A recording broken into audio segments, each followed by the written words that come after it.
পশ্চিমবঙ্গ নির্বাচনী প্রচারের উত্তাপে যখন রাজনৈতিক বক্তব্য ক্রমশ তীব্র হচ্ছে, তখনই নতুন করে চর্চায় উঠে এলো কয়লা পাচার কাণ্ড ও গ্রেপ্তারির প্রসঙ্গ। বিরোধী পক্ষের বিরুদ্ধে কড়া সুরে আক্রমণ শানালেন বিজেপি নেতা অর্জুন সিং।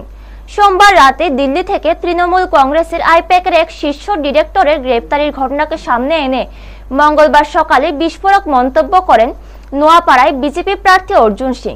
তিনি দাবি করেন, এই ঘটনা এখানেই শেষ নয়, আগামী দিনে আইপ্যাকের আরো অনেক পান্ডা গ্রেফতার হবে। এই দিন তিনি ভাটপাড়ায় বিজেপি প্রার্থী পবন সিং এর সমর্থনে সুন্দিয়া হাই স্কুলের সামনে থেকে প্রচার শুরু করে ভাটপাড়া পৌরসভার 10 ও 14 নম্বর ওয়ার্ডে বাড়ি বাড়ি জনসংযোগে অংশ নেন।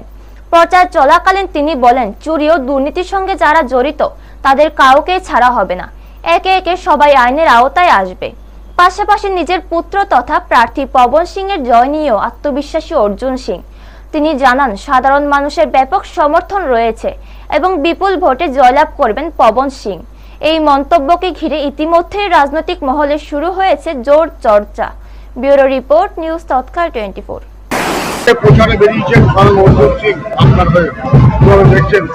দেখুন, এই তো একটা ছেলের জন্য ওর বাবা প্রচারে থাকবে, তো একটা গর্ব ব্যাপার তো আছেই। ওর বাবা এখন এতদিন থেকে এখানে রাজনীতি করেছে, তো বাবা একটা নিজে পার্সোনাল একটা ফ্যাক্টর প্রচুর কাজ করে।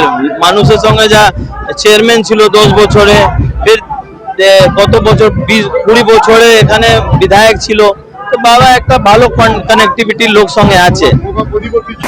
করবে না, মমতা চোরও যাবে একদম। যারা দুর্নীতির সঙ্গে যুক্ত আছে, চোর আছে, সব গ্রেফতার হবে। পবন সিং এর হয়ে প্রচারে নেমেছেন, কতটুকু গুরুত্ব পাবে পবন সিং ভাটপাড়ার? দেখুন, ভাটপাড়া মাটি সবসময় শক্ত ঘাঁটি বিজেপির। 2019 সাল থেকে এমএলএ আছে। একটা লোক পাবেন না যে বিজেপি বিরুদ্ধে কথা বলবে, যাদের স্বার্থহানি ছাড়া। যারা স্বার্থ নিয়ে চলে তারা বিজেপির বিরুদ্ধে করে। কিন্তু যে পরিস্থিতি ভাটপাড়া করে রেখে দেওয়া হয়েছে, সে পরিস্থিতিতে ডাবল ইঞ্জিনের সরকার খুব দরকার আছে।